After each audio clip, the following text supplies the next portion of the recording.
Good morning, everyone, and welcome to our 2022 Veggie Meeting. I'm Nicole Arts, and I'll be starting you guys off.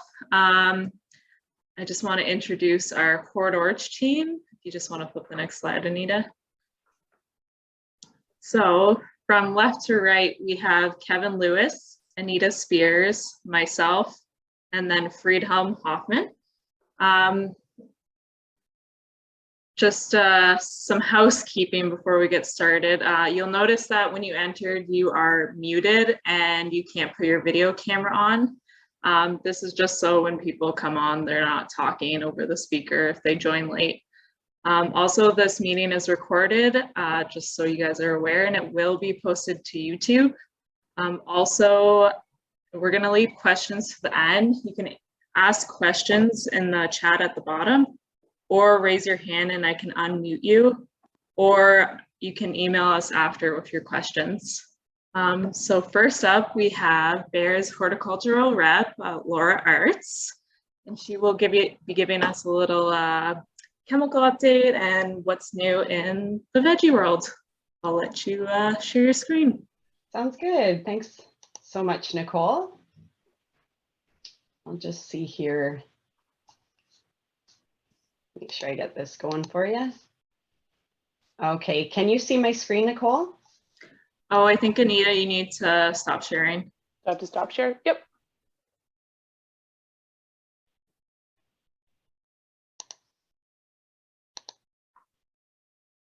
Okay, how about now? Yep. Okay, perfect. Okay, good morning, everyone. My name's Laura Arts, and as Nicole said, I work with Bear Crop Science. Because we have quite a variety of commodities, what I was thinking I would do is go through kind of very quickly quite a few different updates that we have. And then if you have questions on anything, obviously you can reach out to the Lakeside crew or you can reach out to myself because some of them are pretty short updates, just because I wanted to make sure that all of the commodities are kind of represented with what I was talking about today. So I thought I would start off with giving an update on Admire. And for the last couple of years, we've actually gone through quite a few changes with Admire's label. And the first study that was done was the pollinator study. And that was the study where we lost use patterns for things like soil applications for tomatoes and peppers. Now we've gone through kind of the second and final phase, which was the aquatic invertebrate study. So I just wanted to give you a little update and just to explain, when you purchase Admire this year, it will come with this revised label that I'm going to go through. But if you, there is a bit of a grace period that the PMRA allows. So for any of the changes that I mentioned right now, you actually have 1 year before you need to abide by those, just so you're clear on that. So the main thing that happened with this aquatic invertebrate study is that we lost a lot of soil applications. So what I did here is just bolded the crops that I felt were represented, or what I understood was being represented by growers today. So for carrot growers that may have used Admire as a soil application, that is something that it has been lost, and really this would be your last year that you could use it if you were going to continue to do that. And same with the cole crops, broccoli and cabbage, I bolded if there's growers here with those crops. The other one that I wanted to mention, because I understand there was going to be some cucurbit growers here, cucumbers, pumpkins, squash, any of those. When we had the pollinator study done, we did lose that use pattern and we were given a supplemental label for an additional year. And I just wanted to point out that that expires this April. So that use pattern is no longer permitted according to the PMRA, just so you guys are aware. So really the opportunities primarily with Admire going forward with our revised label is foliar applications predominantly. So again, I bolded the crops that I thought were represented here, but Admire does work great on aphids. You can use it for leafhoppers, some beetles it has activity on. So it is a very economical treatment as a foliar spray, and that's a way that it can still be used going forward for some of these crops listed here. I also wanted to introduce Serenade Prime. This is a product that it's an insecticide. It's a group 4 insecticide, which is similar to neonics. Those are 4As. This is what they call a 4D insecticide. And the only reason I mention that is because it's not a great rotation with neonics if you're using products like Admire or Assail or Actera or something. But the really great feature of this is that it does cover quite a few of the insects that Admire did. And it also has a great safety profile. So some of the challenges we have with Admire in terms of application timing and if crops are flowering or in bloom, not being able to use it, there isn't the restrictions with Serenade. It's a really wide application time. And you can see here it's got activity on aphids, it's great on leafhoppers, it has activity on beetles. If there's any onion growers, just to point out, it does have maggot on its label, but that's blueberry maggot. It doesn't have activity on onion maggot, unfortunately. But this is a great option. And I believe that I saw an asparagus grower join, so I thought I would mention that we did actually, through minor use, get a label expansion for Serenade Prime over the winter for aphid control, and that would be at the fern stage that you would apply that. It's not very often that I get to talk about prices going down, so I thought I would just really quickly mention that Aliette has had a fairly significant price decrease this year. So for cole crop growers or onion growers for downy mildew or purple blotch, it's a really great option. And a neat feature of Aliette is that it is truly systemic. So you know, we have a lot of locally systemic fungicides, but Aliette's one where you can spray the foliage and it does move down to the root system. And it also works by boosting the crop's defense system. So that's a great feature of it. And because of the way that this chemistry works, it's not very prone to developing resistance, which is really important with some of the challenges that we get into with our other crop protection products. I also wanted to touch on Viego. This is a new group 28 insecticide. We've had it registered for, I guess, about a year, where we've had MRLs with the US. It's registered on quite a few fruit and vegetable crops. I'm just going to touch on the veggie crops, and I thought I would bold the crops that would be applicable to growers today. This product has a really great fit for cole crops. So broccoli, cabbage, really strong on imported cabbage worm, diamondback moth. You can see cutworms there, flea beetles. A comment that I would make is quite often imported cabbage worm, diamondback moth, and flea beetles happen kind of in the first half of the season, and loopers are later in the season. My reason for mentioning that, Viego is excellent on these insects, but the price point at that 60 mil per acre rate is a really competitive product. If you have cabbage looper, I think it's probably something that you would move to a different chemistry, because moving to that high rate, I think it's just got a better fit. Where I would position it in the field is early to mid-season before loopers become an issue, and I think it's got a great fit there. I also thought I would mention peppers and tomatoes. So I'll get into the timing of this product in a little bit, but I've highlighted Colorado potato beetle and cutworm because really this is going to have to be an early season use. So it is excellent on European corn borer, safer peppers, but the timing is really tricky to use in peppers for that pest. So it would be something like if you had cutworm early is where I would see it fitting. This is just to show how the product works. So this is a time-lapse video over 14 hours. And what we're looking at is fall armyworm, which is a pretty voracious feeder. And what I want to show you is on the leaf disc on the left that was treated with Viego, it does work by ingestion, but it's very little amount of ingestion that they need to do. So you can see over 14 hours, there's hardly any feeding where the Viego treatment was. And then within a few hours, it starts to impact the larva, and there's no recovery after that. And then another great feature of the product is that it's very long lasting. So just comparing to a couple other group 28s, I just want to point you to this dark pink bar here. This is where they applied Viego to the plants, waited 12 days to introduce in this case, diamondback moth, and they were still getting like almost 100% control. So the residual on this product is really great. So just to kind of summarize, rain fast in 1 hour, works in a wide range of temperatures, short 12-hour reentry, very short pre-harvest intervals. So for most vegetable crops, with the exception of potatoes, it's a 1-day pre-harvest, and it's very tank mix friendly.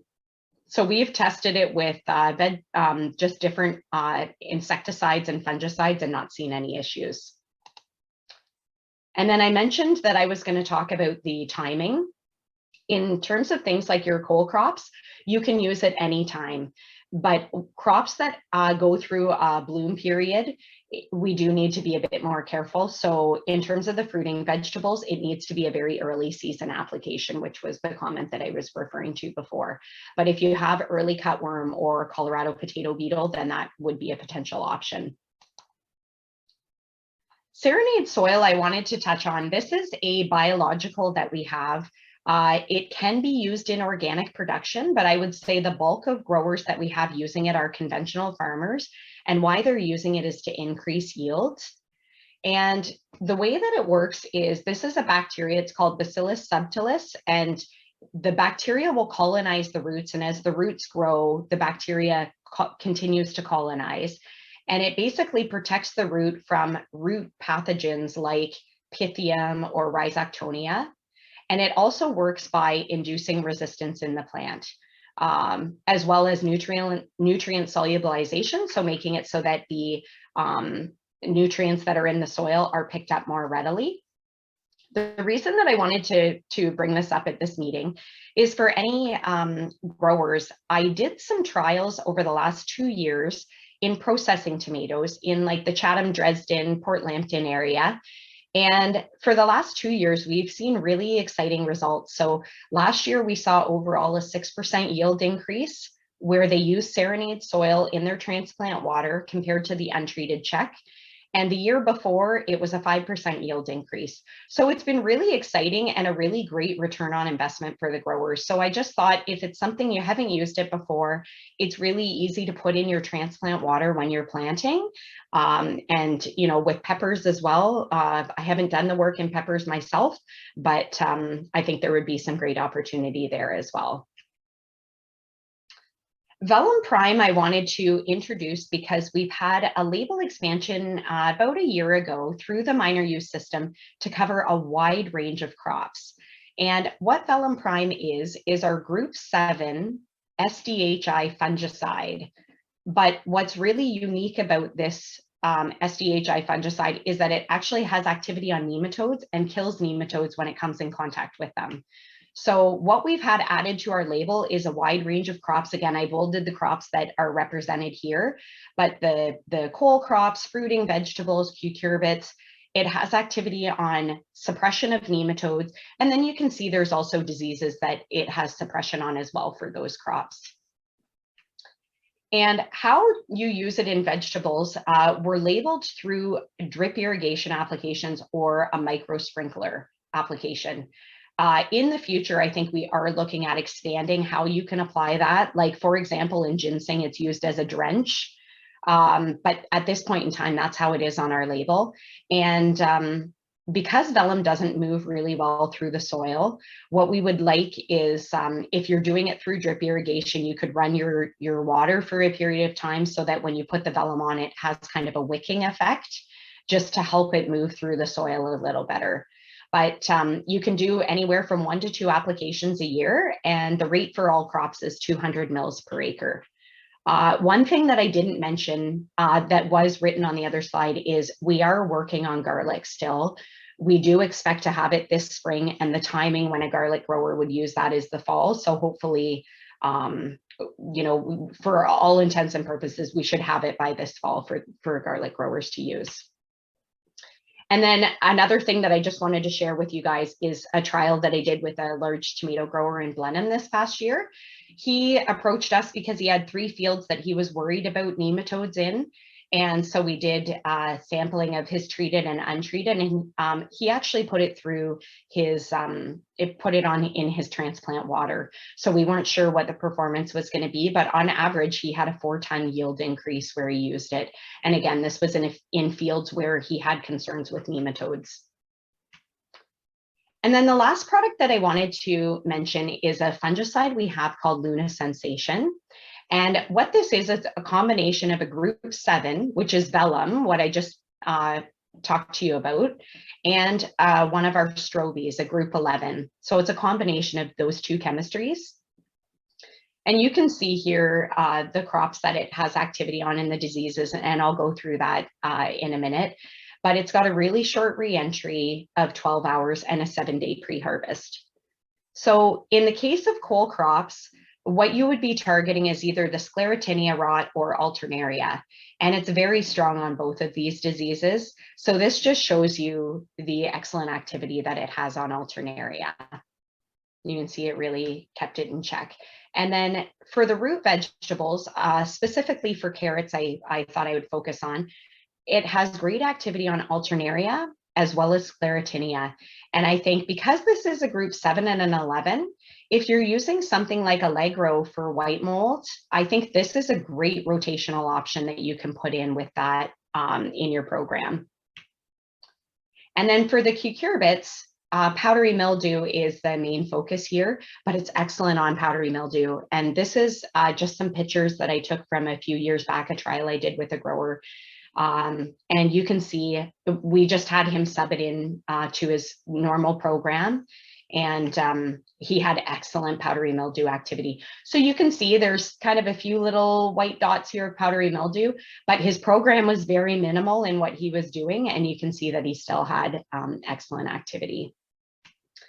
And then the last thing that I was just going to really quickly touch on is our hot potatoes program, which is our horticulture grower program, just to let you know how easy it is to qualify. So any of our hort products, basically any product that you spend $1,000 or more would be a qualifying product. And then what you would do is look and see how many of those qualifying products you used. Maybe it's Luna Tranquility and Movento in onions, or Scala. If you've used, say, 3, you get an 8% rebate. And if you use any of our field crop products, whatever you qualify for up here, you would get for any of our field crop products as well. So it's a really easy program to use and versatile based on whatever crops you have and whatever products you use. So I'd like to thank you for your time today. I wish you all the best in 2022, and thanks to Lakeside for the opportunity to speak today. Can you say something about the Vellum Prime on garlic? We have garlic people here. Yeah, so I would say the way it's been described to me is that this is the most anticipated minor use registration that like ever was. And I think because I know garlic growers are really desperate for it. We were told that we were going to get it in the fall. Something happened, and now basically they're saying it'll be in time for the spring. So I think the reality is when you would use it in garlic is in the fall when you're planting. And I've been told that we have every reason to expect that it'll be registered then. And they're going to be doing, you know, it's the same rates for all of the crops that we have registered. And the application is at planting, kind of an in-furrow application. So you should have it ready to go for this year. Awesome. Perfect. Do we have any questions? If you have any questions, you can put it down in the chat below. We'll just give it a couple minutes. Yeah, and I can always answer them as we go too if there's questions that come later. Thank you. Or raise your hand. Or yes, raise your hand. So up next, we have Jill Utter from BASF, and she's going to be giving us a little chemical update and talk a little bit about Maravon. Hand it over to you, Jill. Perfect. Perfect. Good morning, everybody. For those of you who don't know me, and thank you, Nicole, for introducing me. I'm Jill Utter. I am the BASF Horticultural Rep for Ontario here. And I thought today I'd just kind of do a little bit of an overview of our newest products in the veggie lineup and then leave some time at the end for some questions as we go, but I promise not to take up too much of your time. I'll jump right in here with Serafil biological fungicide. So a new product for us back in 2020 was the launch, originally just registered on grapes. But we were lucky enough to expand that label into some veggie crops as well last year. So more and more, I think we're seeing some of these biologicals pop up and studied a little bit more. And there's definitely some benefits to using these products. So of course, we're looking for those new options to meet some of those evolving consumer needs and some regulatory standards that we're going through all the time, and definitely looking for some more flexibility in the field as well. You know, constantly we need more products to help with our IPM programs and ensuring resistance management as well, and kind of looking to beef up some of that control on those tougher diseases out there. So that's kind of where some of these biologicals come into play, and they don't necessarily replace our conventional chemicals, but rather complement them and support our needs out there in the field. Okay, I promise not to deep dive too deep into the sciencey stuff here, but just wanted to do a quick overview of how the product works. Essentially, Serafil is this spore-forming bacterium. It's also a bacillus that colonizes on the plant surface. So we're lucky enough in Canada here that all of our biological products are registered on crop groups and diseases based on the data that we submit to PMRA. Something to know if you're perusing some of those US labels or data, that they don't actually have to prove specific efficacy for certain diseases when registered. So something just to watch out for if you're perusing some of those labels. Serafil here in Canada has a really nice registration for a wide number of crop groups and diseases, which we'll have a look here in a minute. Really good product to complement your systemic chemistry-based programs, which I mentioned a little bit before, and gives really good flexibility into your reentry periods, your pre-harvest intervals, and MRLs, of course. Serafil has a really good formulation as well, so those high colony forming units per gram of material, which allows it to perform really well in the field. So it works through kind of these modes of actions, certainly creating that physical barrier on the leaf surface as those Serafil spores reproduce and grow, takes up those nutrients that would be used to support pathogen growth. And then the third, through the production of these metabolites that actually have fungicidal and bactericidal activity on certain pathogens. So I kind of briefly mentioned the ability to mix this with our conventional chemistries, you know, either in rotation or tank mix to beef up some of that control on those really tough diseases. And of course, to support resistance management. In some cases, we're actually finding some synergies between biologicals and some of the conventional BASF fungicides as well. So I think really important here just to know what we can mix these things with, right? Bios can be a little bit finicky and we learn more about them all the time, but definitely wanted to have a look at, you know, the tank mix options with this product. All these products here were tested, great tank mix options, and I'll give everybody a few seconds to have a nice look at that list, but definitely some good options for conventional program, either mixing or in rotation with. But more importantly, probably the do not mix list. So for some reason, some of the group M fungicides, when we tested, had the ability to kill off some of those Serafil spores. So my recommendation would be waiting, you know, 7 to 10 days between these applications and an application of Serafil.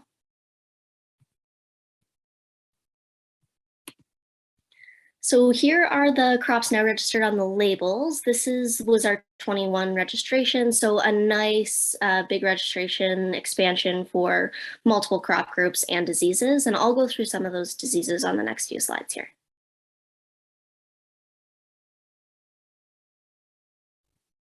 Okay, yeah, a bit of a rate range here depending on the crop and the disease, but for carrots, leaf blight, powder, potato registration as well as an in-furrow application for potatoes. So definitely some information there, and I can send this out to everybody as well. And then peppers, Botrytis gray mold, tomato early blight, and Botrytis gray mold as well. And then cucurbits, so specifically for cucumbers, downy mildew, but for the whole cucurbit crop group, powdery as well. So just some of those management considerations. You definitely want good coverage, give those spores the best opportunity to get off and reproducing. Water pH between 4 and 9 is good. You can absolutely use a surfactant with this if you want to improve some coverage and performance. Rain fast is 3 hours. Reentry 4 hours, of course, with it being a biological, your pre-harvest interval is 0 days, which is really nice. And of course, exempt from the MRL status, which gives it really great flexibility, especially towards that end of the season if you're looking for some control. Bit of a summary before I move on here and switch gears to Maravon. This biological really complements some of our chemistry-based programs, fits really well within an IPM program, and beefs up that level of control with some of those really tough to control diseases. Has really good flexibility and a great formulation for great performance.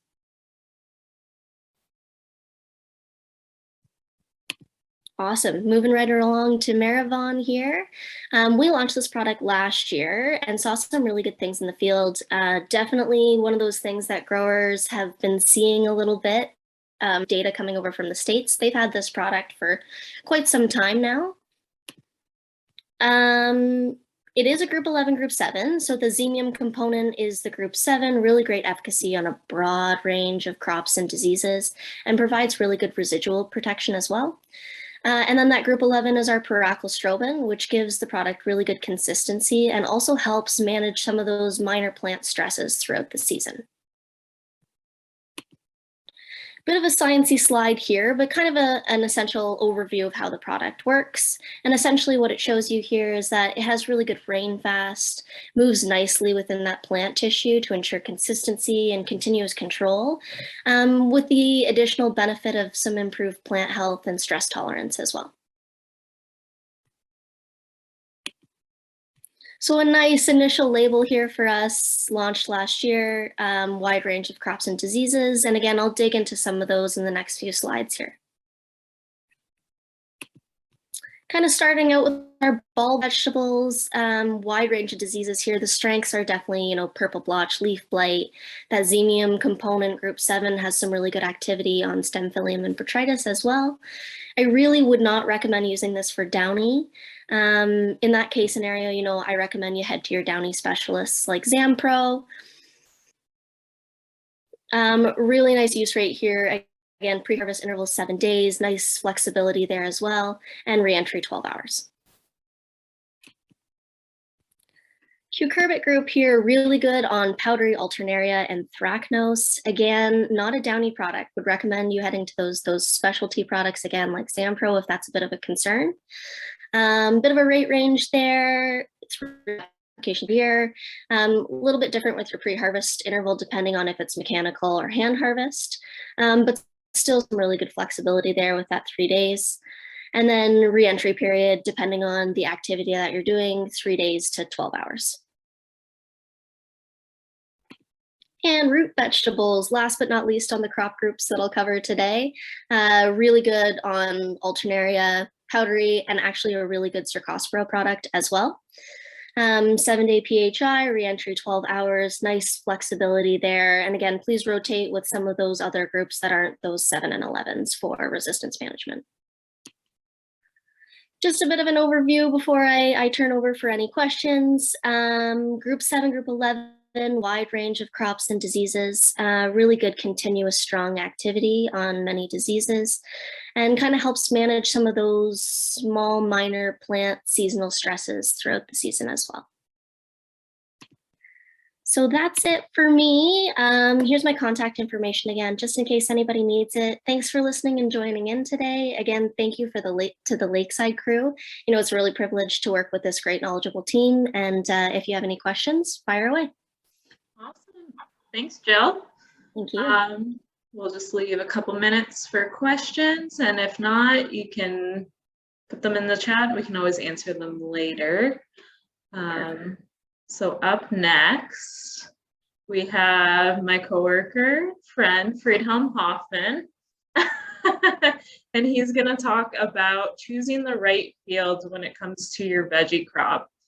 I'll let you share your screen, Friedhelm. I can. Okay. Good morning, everybody.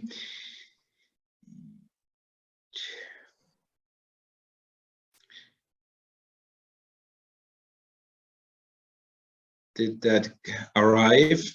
Yep.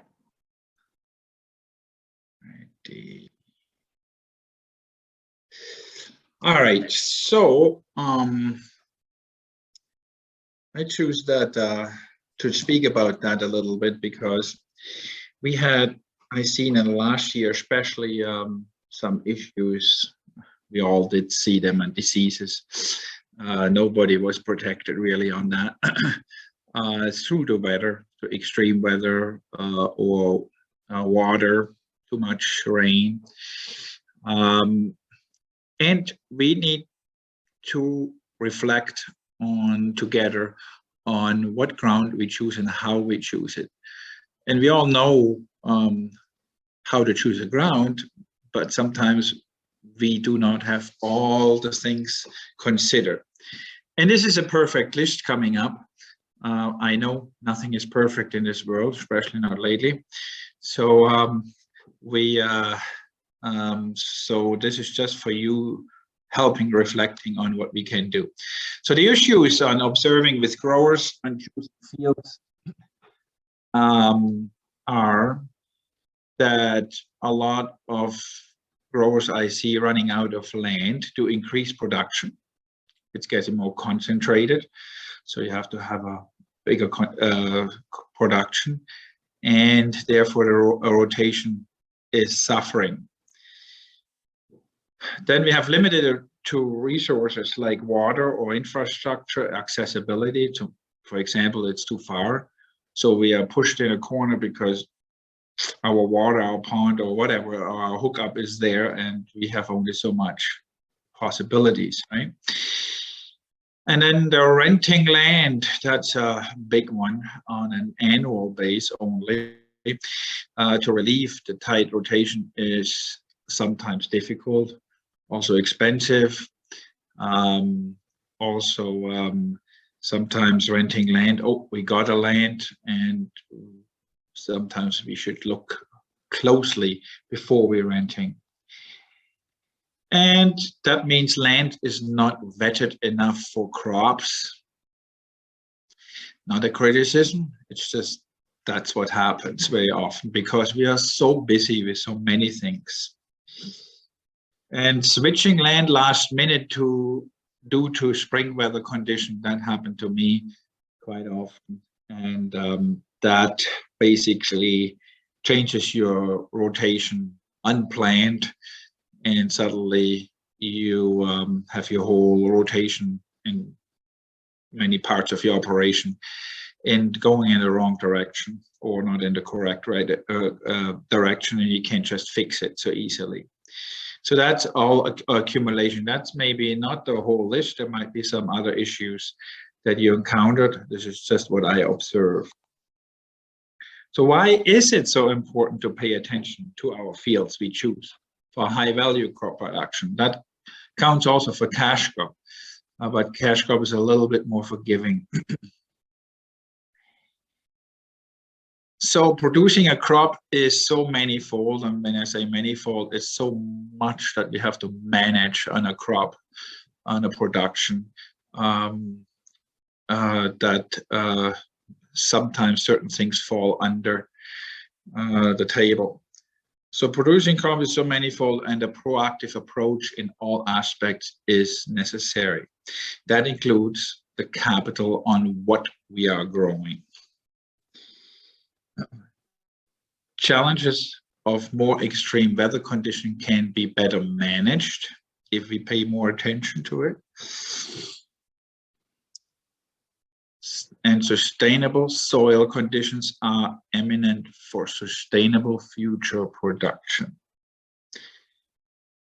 I've seen a couple operations, they run against the wall suddenly, especially last year when all this previous sins, I call it, of not proper rotation basically came out. Sometimes it hits you. And soil is if not the main capital of our operations. Without that, we don't even start. And after the soil, the next most important capital is the roots of our plants. And there's my favorite picture with all the roots. All these roots, depending on what crop it is, they need room, they need to grow into it well before we even look what's on top. So the soil, the conditions, and the root growth. If the root cannot get the nutrients or oxygens or whatever it is, the top that we work with at the end is already compromised. So that's why we need to really look closely on it. I think the half job is growing is already looking at the soil and where we grow on. So soil health is very important. And there's just 3 basics to it. I'm just talking about basics here, to stay practical. There's a chemical part, a physical part, and a biological part. The physical is the soil structure. The chemical is the nutrients and the reactions. And the biological is the bacteriums and everything else. Also diseases, fungal diseases, bacterial diseases. So not everything is necessarily just in our favor. And the chemical, I wanted to add that we have also an accumulation of herbicides. They sometimes in sandier ground that can make damage, and suddenly we don't know why things are not growing correctly. So I try to make a general checklist to choose a field. So first we need to look at field condition, and number 1 would be soil structure, condition, and drainage. Without drainage in the field, well-drained field, it's almost not worthwhile to think to put a high value, invest a high value crop in your field. Here is a picture of, on the left side, you see that this is what you want as a soil structure. The root can grow through. That's really good. On the right hand, it is an example of not so good soil structure to grow in. It will be very hard for the root, or for the roots, especially for the hair roots, to grow in there and to retrieve the fertilizer that we invest as well. And there's a check mark, so we did that. Certainly, soil reports are important. I'm not going into details on that. Here is one from SGS. There's ANL or any lab, it doesn't matter. The interpretation afterwards is very important and is significant different between cash crop and a high value crop. So it's always good to get consulting on that one. Next one is the soil fertility and other images that can help us to determine what's going on. Here is just a random example of a soil map, and in this case that's the pH, and the browns, the light brown spots are well under 6, and the green spots are 7 or 6, 8 or 7, right? So when we are having that, when we look at such map, then we see, oh, well, there's pointed out right away a couple or 3 places that we need to do something, right? pH should be between 6.2 and 7. In cash crop, they say 6 to 7.5, and as vegetable, I would say we go a little bit close to that.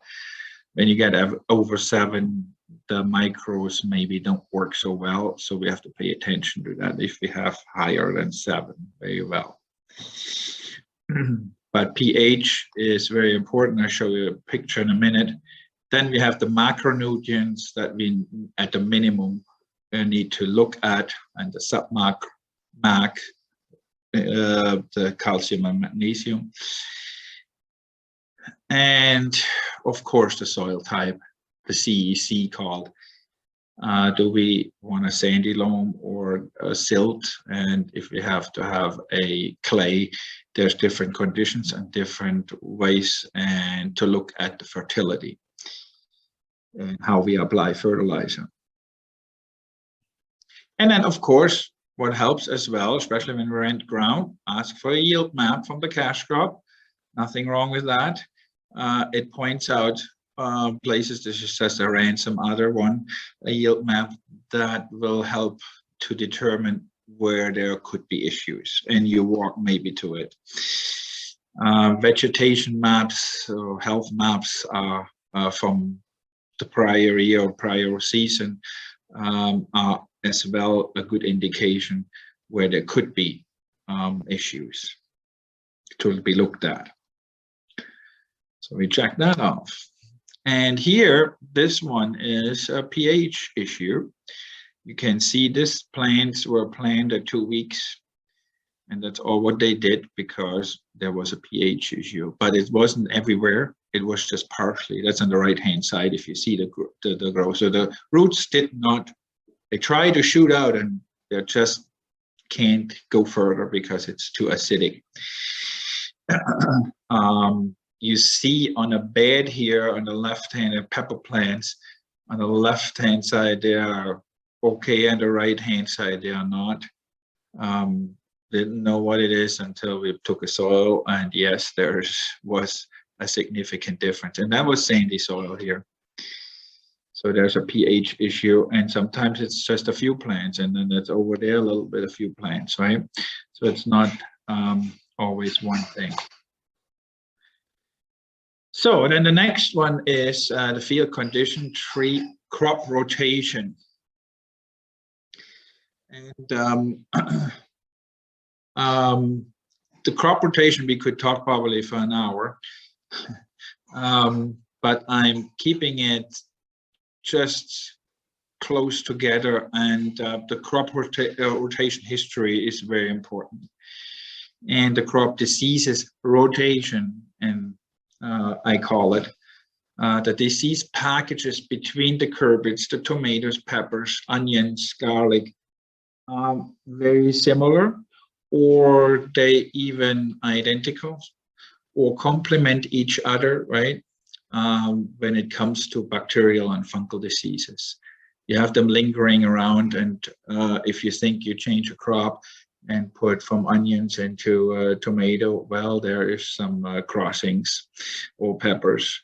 Maybe they didn't hit your crop in the first year, but it might be in the next year. So that's very important to know. And the accumulation of diseases is a great threat to us. Many diseases flow with the water in the soil. And I think we hear about all that stuff a little bit later, much better than I can explain it. But it's important that you can see in the picture that we have here, that's a pepper field.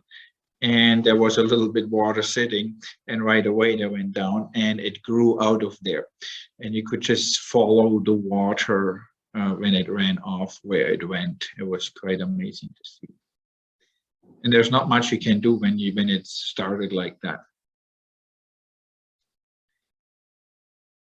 And then planting in accumulated disease in soil attacking and weakening the plant health. So the plant health is under attack very quick. So that's another thing that we need to really focus on, that we keep our plants healthy and balanced. When we look at rotation. And as I already mentioned, accumulation of chemicals is becoming a visible issue on some places with herbicides, and that causes some issues. So you need to look at least a 2-year history of chemicals when you look at a field. and especially herbicides, of course. And if you're not sure when you go in a field what you have, you can do a DNA test. The problem with the DNA test is you just take one sample, and you have to take a few samples, quite a few samples, in order to determine is there an issue or not. And they're not necessarily the cheapest, if I remember right. But it's another way to look at it, at least. And we check that off. So here there's some pictures from this year. And I mean, I never see, I mean, I've seen Phytophthora before, but Phytophthora like that perfectly, I didn't see that much. That's in cucurbits. One is, yeah, cucurbits.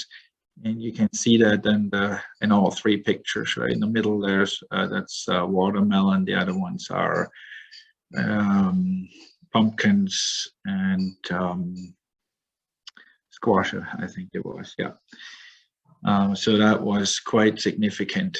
And there's nothing you can do when you have that Phytophthora, or pretty much not much, right? Especially if you have it that much.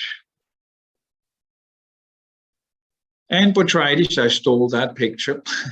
So Botrytis was another thing that I saw never like that raging. And Botrytis can sit on top of the soil or in the soil. I mean, the conditions are right. If it's humid, cloudy, warm, they go under the fruit, or go into the flower, sorry, and grow in there. When you harvest, and 2 days later you have a cucumber like that. I've seen that quite often in the past year, so I thought I'd point that out. That's another rotational big time issue. So that's what happens with accumulation of bacteria, fungus, and chemical residue. This is here actually another disease. Push is, and all these diseases, yeah, that's Fusarium, sorry, that's what I want to say, Fusarium. And suddenly there's a plant dying there, and suddenly there's 3 others dying or starting to die. And you think, what's going on, right? So your irrigation sometimes is not helpful, of course, because you can't transport as well. Especially if you have overhead irrigation, it can be even worse. So, and it pushes us from a proactive into a reactive mode, the whole disease thing. And that's what we want to avoid as much as we can. So we need to look at the field. And the higher chemical input that we then try to do is less efficient. Because the plant is weakened, our fungicides, for example, do not work so well. The fungicide is most of the time a protective, proactive thing to do, and that's what they meant for mostly, and they work so well when you have a healthy plant, so much better.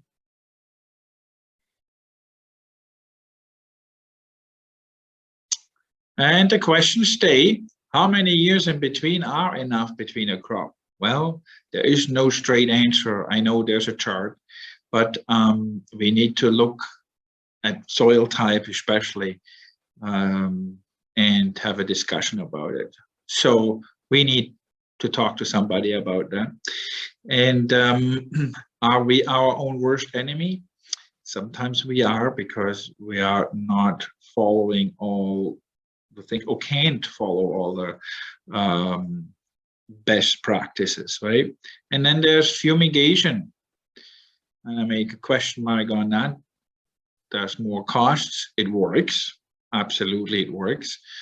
But you can also not do it every year. You destroy your soil life, I want to say. And if you do it, that's a big one. If you do fumigating, please do it right. Don't do it just half. And when I say that, I see a lot of operations, they just put it in a stripe very lightly where they plant, and left and right of that little strip, there's no protection. So when we get a 3-inch rain or 4-inch or some of that events that we more and more have, then these diseases will just move in and your fumigation didn't appear to do anything. So it appears in drier years they work, but if you do it, you have to do the whole thing, basically. So another important discussion to have. Then we come to the field condition, other things like microclimates. Well, microclimate is important too. Are we too sheltered, or we have not enough shelter? If we are too sheltered and it doesn't dry off and we have dead air, that's not helpful either. We need some wind or some drying, faster drying going through. But when it's hot or it's really stormy, we want to have some protection as well. So windbreakers or anything like that is essential.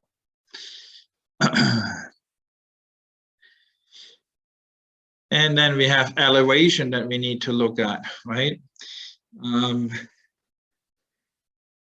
If I showed that with corn here, from a cash crop point of view, you know that when we have a field like that in this picture, we won't have the highest yield. We won't have the 240 bushel or whatever in most cases.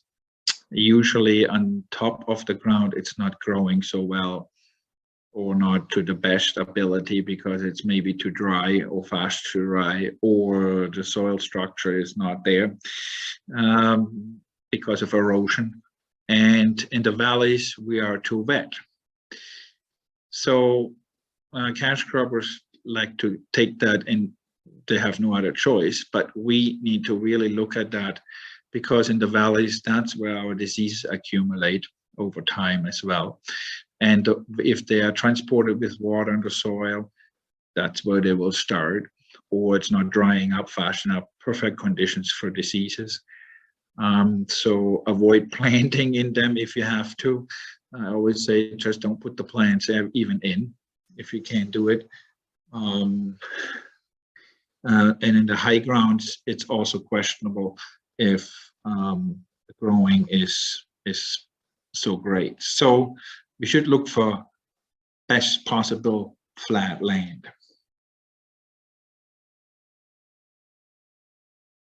And certainly infrastructural things are important too as well. And there's the water source. If you don't have the water on the field and we have everything else perfect, it ain't happened, right? And the accessibility is very important too, because if it's too far away in the perfect field is not good either. So there is this issues that we have to reflect on. And you can check that off. And additional checks for rental, I want to mention.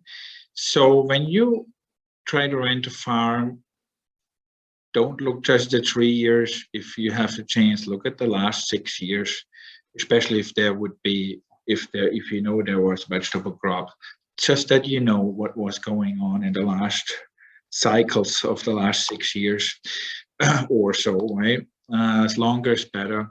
The chemical history, we mentioned that already. I mentioned that already, is at least 2 years, so that you know on the herbicide and that there's no influence there.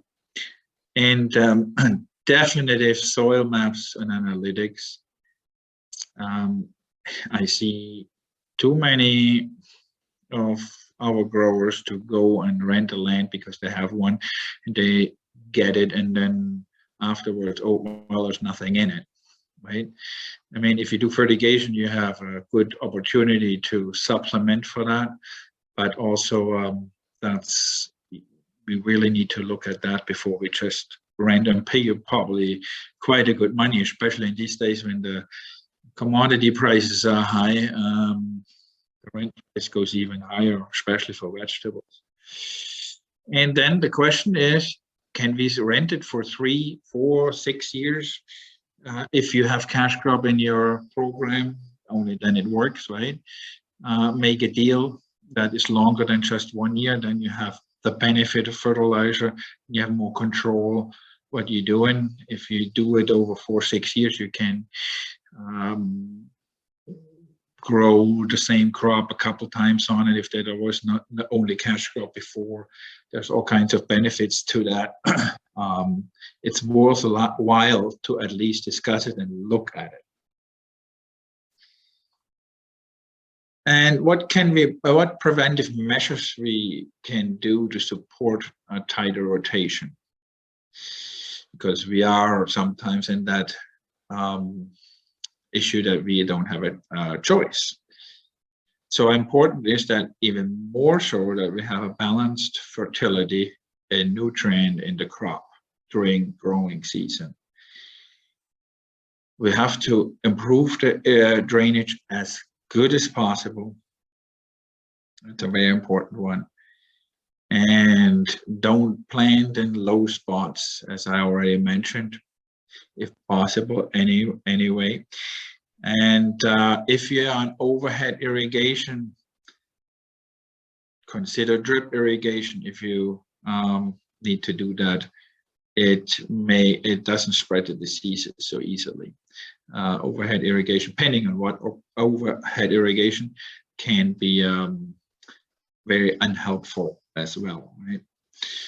So drip irrigation is the best that way. And of course, raised beds, if it's economically makes sense. I know processing not necessarily always makes sense, but raised beds also help for better drainage, and also lets your root better grow and gives a better system to fight off diseases. It's all about fighting off things and immune system, right? And we talked about fumigation already. If you want to discuss fumigation, we can gladly help. We have some experience if you need to look at that at all in the future. It works, absolutely, but there needs to be some thought to put into it. And of course, maximizing our yields, we hear that all the time, to reduce acres. That's another one, right? But it's also easy said and very fast said. And that's it for that. I thank you very much for listening, and our team is happy to help you at any time. Awesome. Thank you, Friedhelm. So, okay, so that's what you guys are seeing. So there we go. Okay, loving life now. Loving life now. All right. So, my agenda, I'm going to quickly talk about the horticulture team at Corteva, and then a product portfolio review, and then some of our updates with our products. So who is Alana? I'm the new kid on the block. Nobody knows who I am. So I'm not a techie person, as you guys can all see. I prefer to play outside. And so over the course of my career, I've had that opportunity. This is just a few pictures of where I've been and what I've done. Most of my career has been spent in the Annapolis Valley of Nova Scotia, or down in Leamington, Windsor area. So I've had a chance to be in greenhouses. So I spent a lot of time in commercial greenhouses, several years with the berry crops. This is a picture of me pruning blueberries. Orchards, I don't know if anyone's familiar with Scotian Gold Cooperative, but I have worked with them as well in Nova Scotia. Field vegetables, I mean, this presentation is all about field vegetables, and I've had some time to stand and kick the dirt in some field vegetables. Garden centers, I've done garden centers and ornamentals is probably my personal favorite. So I spent a lot of years doing that. And planting tulips, landscaping, gardening. This was me working for the city of Woodstock. So I've been in municipal parks as well. So I love plants. When I'm not working, I'm hiking. That's me and Echo. So even if nobody wants to talk about pesticides with me someday, just call me and we'll talk plants, because that's really all I love to do. So I am part of a team. There is a group of horticulture experts that belong with, or that work with Corteva. And my team is across the country, and Lisa Jarrett's in the West, Justin's in the East, and Chantel is in Quebec. Some of you may have met Chantel before. She used to do Ontario and Quebec territories, and now we're trying to save her sanity and have me here, so she only has to be traveling around Quebec. So a quick portfolio update or review. Corteva has products for every vegetable. Well, I shouldn't say every vegetable, almost all vegetables A to Z, and insecticides, fungicides, herbicides, we've got you covered. And I am going to talk about the nematicide as well. So just a few key product updates. We're going to start with diethane and then jump into Lorsban. In 2020, just a review for everyone, PMRA had a reevaluation decision on Mancozeb, and that reevaluation decision resulted in some major label changes. So there are now 11 main crops remaining on the label. There's revised application intervals, revised pre-harvest intervals, revised environmental precautions, the addition of buffer zones, and all of these decisions come into effect November of this year. So with this new label change, if you go onto the PMRA website, you'll notice a note, which is pictured here on the right. So the new label starts off with this wonderful note, and it basically says growers can use the old label until November of this year, which means there'll be two labels in circulation, the old and the new. So again, just those 11 main crops, that means that there's some that are disappearing. So for 2022, this is the last year.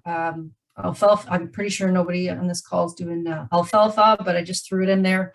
So last year for alfalfa seed, carrots, celery, honeysuckle, which is haskaps, lentils, ornamentals, wheat, and tobacco. So I did a quick summary chart here. With all the changes that have been made, it's a much longer discussion, but I just want to pull a few things out here. So you look at potatoes on the old label, it gave a rate, and then it said 1 day before, 1 day pre-harvest interval. This year, or with the new label, it's a 3 day pre-harvest interval and no more than 8 applications. Tomatoes, it's probably some tomato growers on this call. So the old label had a rate range and stated 7 day pre-harvest interval. The new label gives 1 rate and an increased pre-harvest interval of 30 days and no more than 2 applications. Again, celery, canceled use on the new label, carrots, canceled use. And so, I draw this to your attention. Growers are gonna have to utilize some of the products that some of the other speakers have talked about. Product rotation is going to be key. We're now limited to the number of uses that we have with diethane. And it's just gonna, we have a year to use this new label. People can keep doing what they've always been doing in 2022. But I think it's best to be proactive and maybe just start thinking about how you're going to grow your crops a little bit differently in the future. So again, reach out to me anytime and we can talk about this further. So Lorsban, that's kind of one of the main topics I wanted to talk about here. So another PMRA decision in 2020, the PMRA made the decision to phase out the active chlorpyrifos.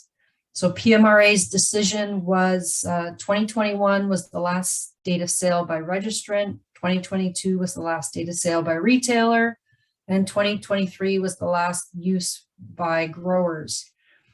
So Corteva is out of the market with Lorsban. We don't have any more Lorsban, and it's a product that we have phased out. So for us, within our company, we look at success as the replacement for Lorsban. So that's what I want to talk to you about right now. Success was given a registration in May 2018 for use on the brassicas, head and stem vegetables, and the leafy brassicas.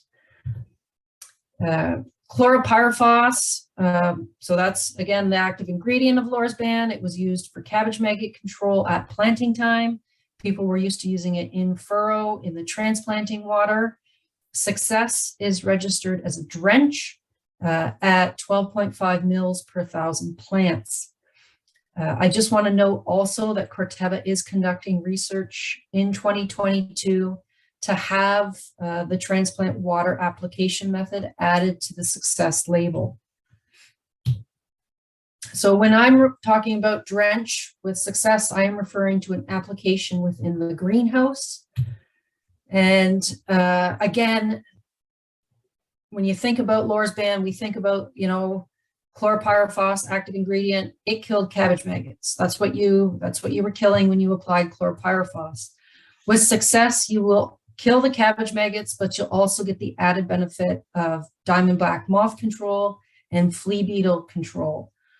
Other advantages of using success is it is a greener product. It's derived from a natural active. It has a low environmental profile, low phytotoxicity on roots. So chlorpyrifos, it was noticed and known that there were phytotoxic effects to the roots. So yes, you killed the cabbage maggot, but your plants got off to a harsher start. With success, you don't have that. There's no phytotoxicity on the roots. Your plants get off to a nice vigorous start. There's better field uniformity, and it's a much more efficient harvest. The success drench application, we have a tech sheet. It's online, or I can email it to people. And the key things with this is you have to get it to the root zone. So your plants have to be wet beforehand. So we're recommending a water application to the transplants first, followed by the success application, and then a third application of water right afterwards to make sure that the product is in the root zone. So our Corteva is a global company. We have researchers and coworkers in Europe that have used this for the last 10 years. They once had access to chlorpyrifos, but not anymore. So they've been using success as a drench for the last 10 years. Just some quick summary data here. This chart shows damage to plants by cabbage maggot. This is based out of the Netherlands.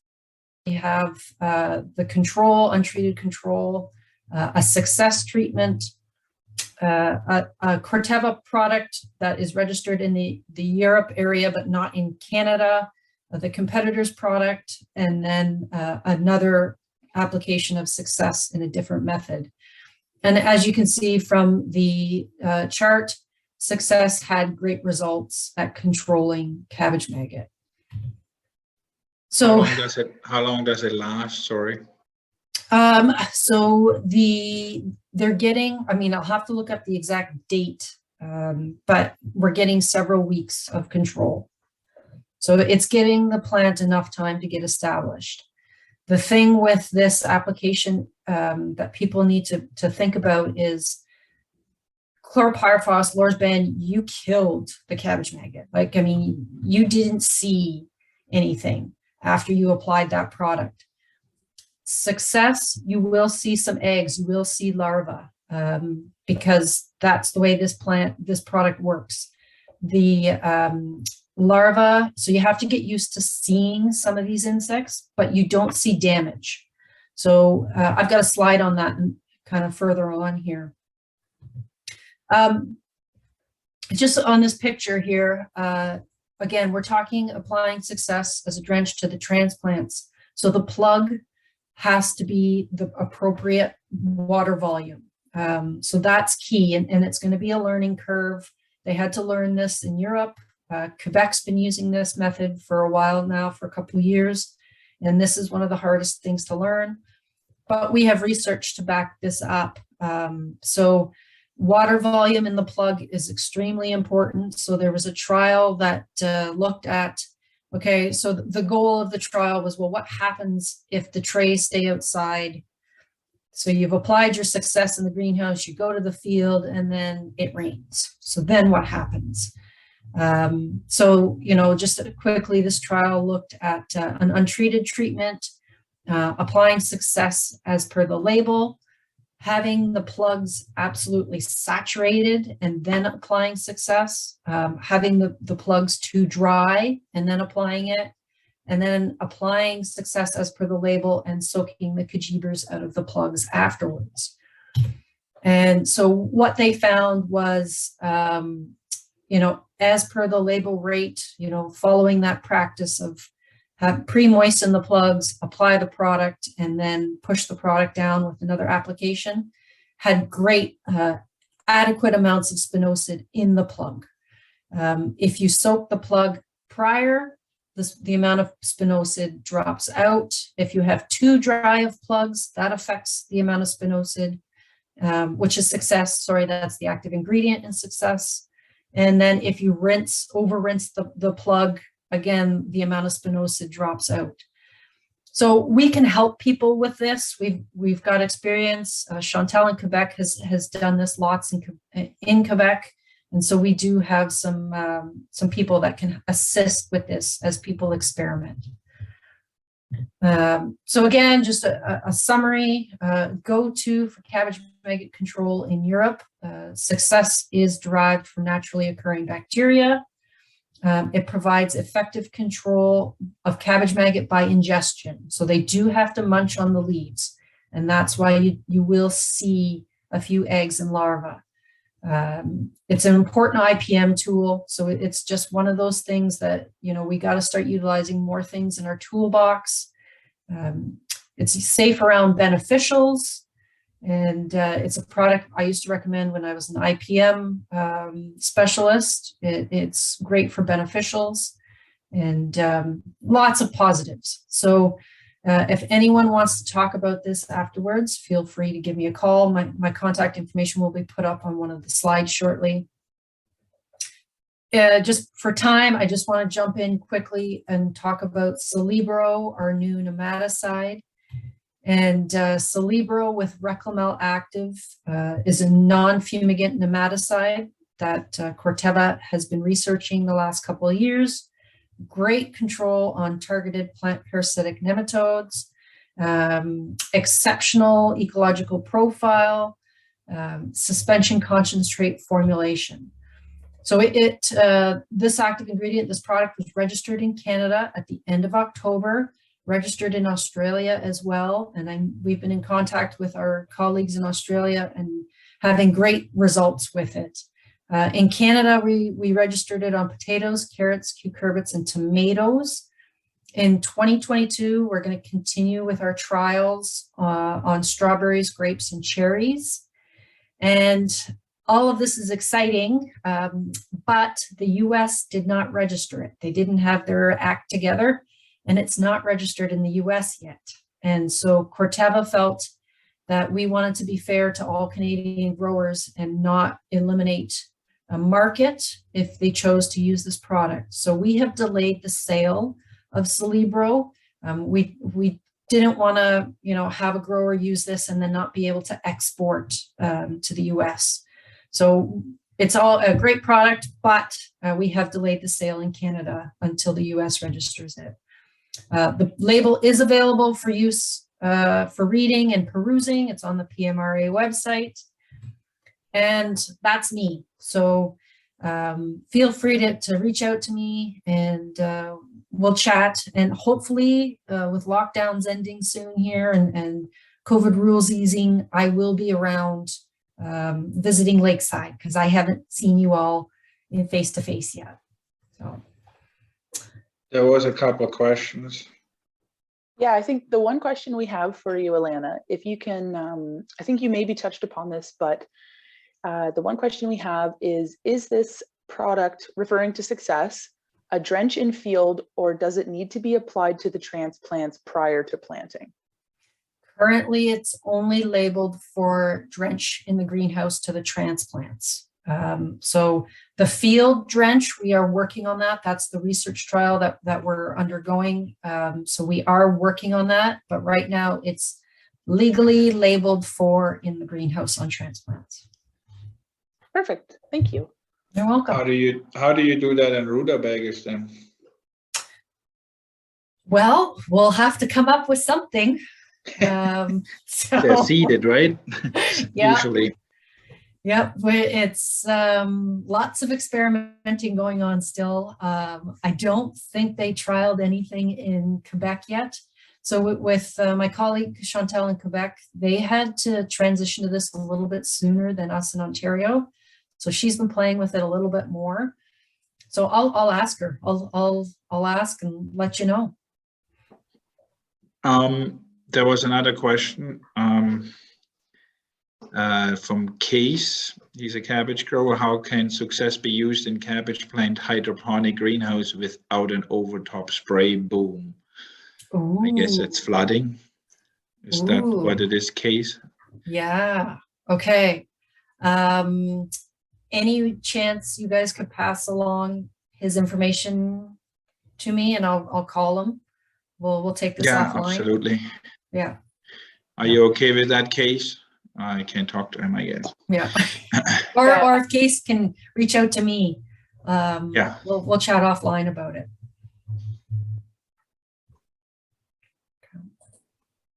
Okay, perfect. Just gonna do one last scan for questions, but it looks like everything has been answered. So we will turn it over to our next speaker, Patricia Klopfer. So Patricia is a part of Syngenta's team as a horticulture specialist here in Ontario. So take it away, Patricia. Thank you, Anita. Thank you, Lakeside, for having the meeting today and inviting folks like myself to speak. It's a pleasure to be here. Hopefully next year we can all be in person and grab coffee and chat a little bit more.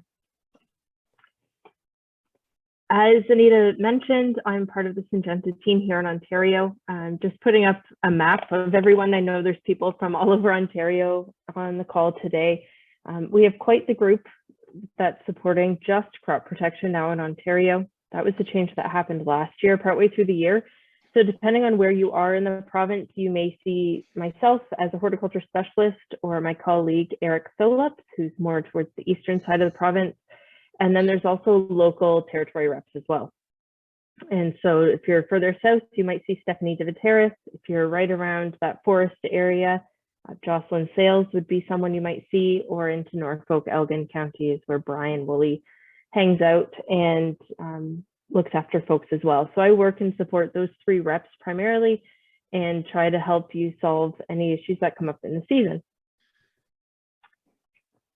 When it comes to what we'll talk about today, we have a new product, a biostimulant called Megafol. So I'll kind of take us down that little road for a few minutes and then switch over to conventional chemistry, Miravis Duo, and then the highly anticipated label additions and reevaluation updates. What are biologicals? Jill already talked a little bit about this today, and she talked more about the biocontrol piece of the biological umbrella, if we will. And biocontrol products, as Jill mentioned, help manage actual pests. So whether that's fungus, bacteria, insects, nematodes, or weeds, those are biocontrol products. I'm going to spend my time talking in the biological space about a biostimulant. So that's a product that we apply to the plant, the seeds or the roots, to stimulate a natural process that the plant is already doing. Usually we apply them to help the plant use nutrients more efficiently, help tolerate abiotic stresses, and just assist with better crop quality. In the case of our products that we have at Syngenta, we've based the one that I'll talk about today called Megafol primarily on a Norwegian algae. And this is where the seaweed piece comes in. It's pretty interesting if we were to dive deeper into this. We won't today, but why we've picked this seaweed that we have and what it does for plants. The neat part about it is that the seaweed that we picked in the product Megafol, it spends half of its life underwater in the frigid cold water, and then it spends half of its year above in more drought conditions. So there's no water, hot, full direct sunlight. And so that plant has developed well to stay and grow and thrive in both of those extreme conditions. What companies do is they then take those plants, grind them up and pull out extracts. And that can be putting them at really cold temperatures or putting them in a pH solution. Anyways, we pull things out from that seaweed and then we apply them onto plants and see what happens. This is all done in a lab. We do look at things on a genetic level, how it might change how the plant grows. And then if everything looks favorable for something we may want in the field, we go out and spray field trials of it. So the product that we're bringing to market now is called Megafol, kind of like the Megatron transformer, if you will. Pretty cool product. It's a biostimulant, so it's registered as a foliar fertilizer, which means that we're wide open to play on all crops. It does have a little bit of nitrogen in it as well, but you'll see that it's derived from plant extract mix, and that's part of the secret sauce, if you will. You won't ever see exactly what seaweed species is there, but I've highlighted where this one in particular comes from today. We will use this product as a foliar application, and when we use that in crops, it depends on the crop itself. When we're talking about using this fertilizer in crops, we're using it for abiotic stress. So that's drought, heat, low temperatures, or physical damage like hail. Why does Megafol help? It contains vitamins, amino acids, proteins, betaines, and all of these things sound super complicated, but what they all do is they help the plant as it develops vegetative growth. Specifically with Megafol, it increases at the plant cell level our cell membrane thickness. So all that means is as water moves in and out of the plant, as nutrient moves in and out of the individual cells within the plant, Megafol is able to help that membrane stay thick. So if we have cold temperatures, it's not as likely to bust, which would be frost damage. Or if we have hot temperatures, it's more likely to stay intact as well and not lose too much water, which would be the wilting that we might see with drought stress. In the absence of those abiotic stresses, because it helps strengthen that cell membrane and it helps move products in and out, nutrients especially, we also see there's yields that's preserved just even when the plants are happy in a normal growing year. So where exactly does this fit? How do we use it in order to see the benefits that I've kind of talked about with the abiotic stress? You can see it depends a little bit by crop when we might put it on. This is used in field crops after hail events, or for example, in wheat, when you're putting on your herbicide early in the spring. Any sort of stress event is when we want to use a biostimulant like Megafol. You can see for the crops we're talking about today, the fruits and the veggies, we want to apply that before the stress starts, about 48 hours before we anticipate that stress, if we can. And we apply that through the reproduction phase, which is why we go at a higher rate of 1 liter per acre. And that helps us get through not only that reproduction stress that I just mentioned, but also the heat stress that we typically would get in July. The one thing I will mention about the Megafol product is that it will come in a slightly different box than what you're used to seeing from Syngenta. It will be a brown cardboard box, and it does have Syngenta biologicals on it. That's a new umbrella within the Syngenta camp, but it will also have another brand name on it called Viego, and that's because we purchased Viego, which is a biostimulant company, in 2020. So you'll see that double branding on boxes in the field. Last year, with the year that it was, I decided to take my chances and apply for frost protection because we had that extended frost period in the spring. And this is ginseng, where we tried quite a few different strips and trials in fields. And the interesting part is that we learned that there's a limit with this product. So whether that's -5, that's really darn cold on a little plant, or maybe that's +50 that we saw in BC last year, there is a frame in which these products really do show their benefit, but there is an upper limit to where we may not see full benefits. So sadly, I didn't see what we wanted to see when it got to -5 and the plants completely froze, but we did see some favorable results at -2. And then the really interesting thing is we applied Megafol during that lighter frost event, and this field in particular had to have shade pulled back. Ginseng doesn't like direct sunlight, so we pulled the shade back, gave it direct sunlight, and we would expect to see the plants burn and sunburn like you do on the right-hand side there. But where we had applied the Megafol for frost, we actually saw that the sunburn wasn't quite as bad on the plants. And that's just showcasing how Megafol has helped the plant better establish itself and protect it from that antibiotic stress. Again, I used all of my demo product last year on ginseng, just trying to make sure we got one stress event because I didn't have much to play with, but we're looking forward to trying this in other crops based on what they've seen in the United States and down in New Zealand, where they use a fair amount of this product. I'd like to see if we could get some trial in tomatoes and peppers, because those are the crops that seem to really show stresses. Peppers especially, if we learn nothing else, Freedom highlighted that really well from 2021, is that peppers show us every little thing that could be wrong in a field, and that's why we see such a great response in that crop from a biostimulant like Megafol. Excuse me. With that, we'll move over to the conventional chemistry. If you do have any questions on Megafol or interested in playing with it, please reach out to your Lakeside rep, or you can contact me directly and we can see about doing something in one of your fields this summer. Let's just touch for a few minutes on Miravis Duo. Miravis Duo is our most recent conventional chemistry that we've launched in vegetables, and just to showcase, remind people where it fits and some of the cool things that we've seen with it. So Miravis Duo is a premix of two chemistries. The first one is what we call adepidin. It's our powerful group 7 that works on a broad range of diseases. And what happens with this product and what makes it special is that it moves into the plant very quickly. So if we apply adepidin or Miravis to the plant surface, it does move into the wax layer within about 15 minutes. Our rain fastness is an hour, just because we want to make sure that even if it's humid and hot, that we still have enough product into that plant before we see a rainfall. And over time, it actually sits in that wax layer and very slowly moves into the rest of the plant.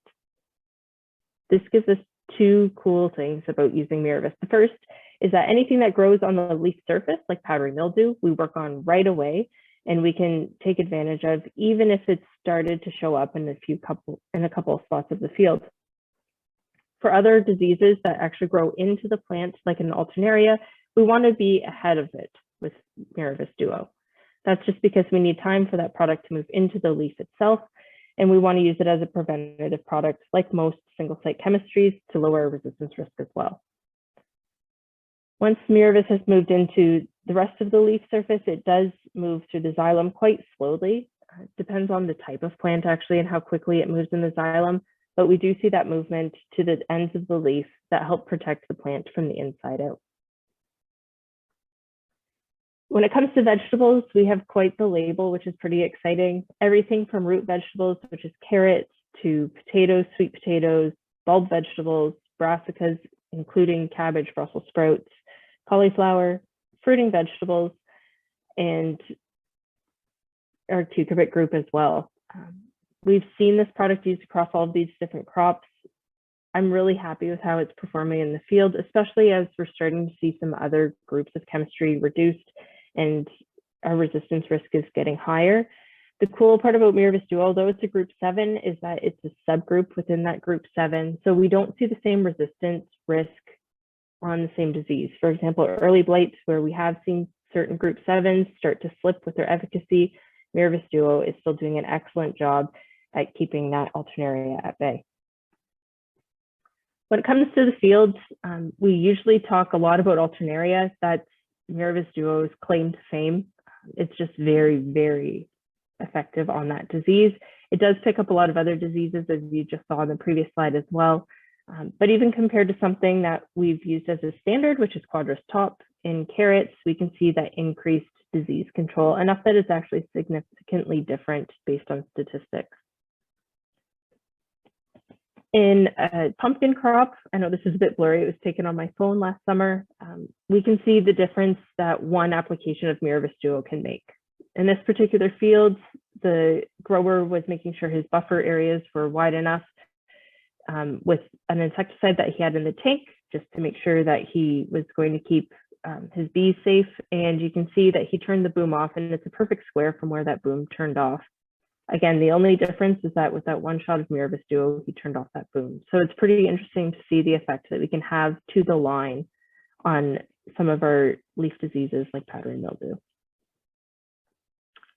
In broccoli, this is a neat example that we saw.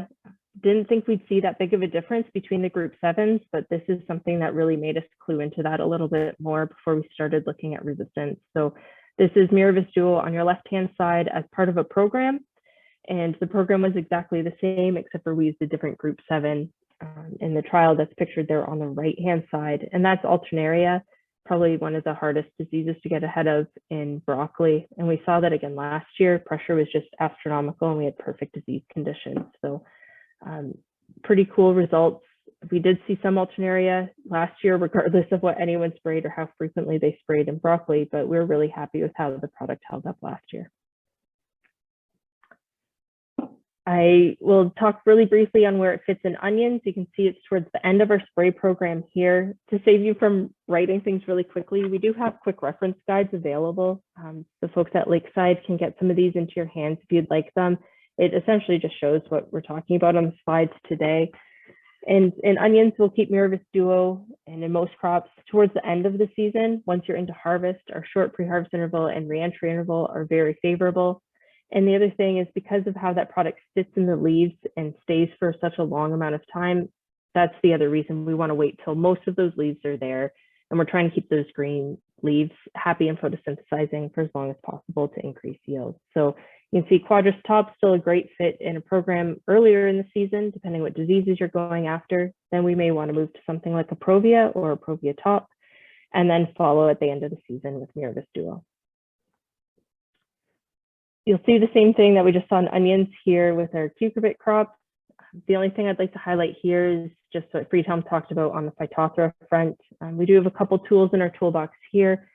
And for those that were able to join our Phytophthora conversation at the beginning of February, you'll remember that we want to use those tools in cucurbits on that immature fruit once it's established if we're worried about fruit rot. So using Rivus, Rondus Ultra, and some of our other products available to growers not from Syngenta, we can try to stay ahead of that disease if we need to. I'll skip over peppers quickly. There was a great session about that on the Ontario Fruit and Veg Convention last week. I'd encourage you to look up the recording of that if you'd like a little bit more detail on how to use Quadris Top, Provia Top, or Miravis Duo there. I know I only have like 2 minutes left here, so I'll make it quick on the reevaluations and label expansions. The first one being Matador or Lambda Cyhalothrin. That was a product that PMRA came to us about 3 years ago and wanted to remove all uses for, and also wanted to revoke our MRLs for. The encouraging thing is that this reevaluation has completely finished. The proposal was, quite honestly, essentially thrown out. We've been able to keep all of the uses that were on our label for vegetables, which is really encouraging. There's a few more things that we're seeing with all reevaluations around more protective equipment for applicators and bigger buffer zones, but really happy that we could keep this insecticide in our toolbox, especially when we're looking for knockdown of certain pests in the vegetable crops that we're growing.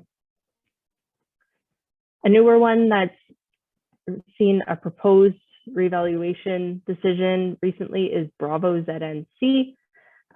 This is because of a canceled use over in Europe. So we are working on defending this. The comment period is open until May 11th, which was extended. It was only supposed to be until the middle of March here. So we're excited to see that extended because it gives us a bit more time to collect data and do the studies we need to defend this product. If you have any other questions, feel free to reach out afterwards. But the good news is it's just a proposal. We don't expect any changes in the 2022 growing season for Bravo, which is really exciting because we just saw the price reduced actually on Bravo compared to last year. So hopefully growers can keep that tool in their toolbox, and we're doing what we can to supply the right information on that. A few new uses for 2022. Onions see a new thrift product called Monecto Pro. We won't go into that one today, but if you have questions, please reach out. The one that I'm most excited about, and I think this group would find interesting, is the registration of Allegro on the entire cucurbit group. And that allows us to go after downy mildew, gummy stem, and alternaria. It's a little bit tricky to use with the 30-day pre-harvest interval, but gives us another tool in our toolbox. Then we also saw a few more additions to the Maravon Duo label. Again, nothing really big and glamorous, but just rounding out that label, ensuring that growers are confident with the product on the diseases they're targeting. With that, I thank you for your time and your attention. Thank you, Lakeside, for having us today. Great, thank you so much for that, Patricia. I'm just going to do a quick scan for questions, but it looks like there aren't any at this time. And as Nicole said earlier too, if you have questions that come up later, feel free to reach out to us, send us a text, a call, an email. One way or another, we'll get your questions answered. So with that, I will introduce our final two speakers for this morning, Elaine Roddy and Amanda Tracy. So Elaine and Amanda are two of OMAFRA's vegetable crop specialists, both based out of Ridgetown. Between these two ladies, they cover crops like cucurbits, tomatoes, peppers, asparagus, and sweet corn.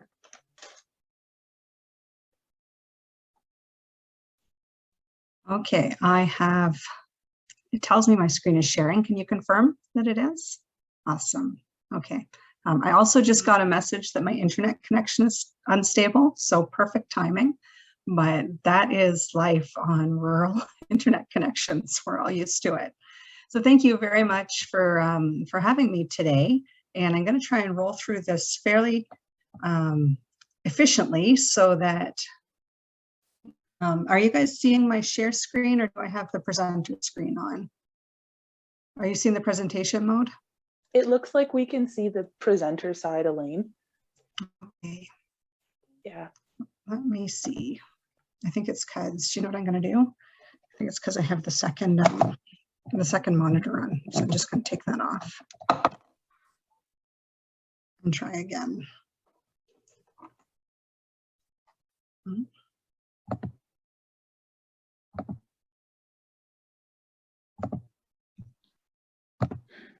How's that? Perfect. All right. It's that second monitor messes me up every time. So I've got my contact information there, and I invite any of you to contact me through the growing season or any time of the year if you have questions or concerns, or you're just seeing something that looks a little different, because sometimes that one call of something that doesn't look the same ends up being an important warning for the rest of the industry that there's something different or new going on. For the presentation today, I decided to just do a really quick overview of a couple key problems that are on my radar screen right now. And the one is in sweet corn, the new disease tar spot. And then I'm going to focus in on Phytophthora, which we saw quite a bit of last year, unfortunately. So as far as tar spot goes, the that I'm getting is, do we need to worry about it in sweet corn? And when you look at the distribution of tar spot, it really has taken over in the north central states and now into southwestern Ontario since it first arrived in 2015. So in 2020, we had it confirmed in 5 counties in southwestern Ontario, the lower 5. And then in last year, just with the really wet growing season we had, it was really present in pretty much every county in that southwestern portion of the province. So as far as identification goes, we're looking at small raised black spots. They're pinhead and they're elongated, and sometimes they have a narrow tan halo around them, so a fisheye is what they describe it as. They're called stromata, is the name of the spore. Easily confused with the later stages of common rust. So that rust pustule tends to be a little more elongated, and for most of the season it's a bright red or an orange color, but those later stages can be quite black. And so if it's a new detect that we're looking at, you really want to take that extra step to send it through to the lab to make sure that we're not dealing with common rust versus the tar spot.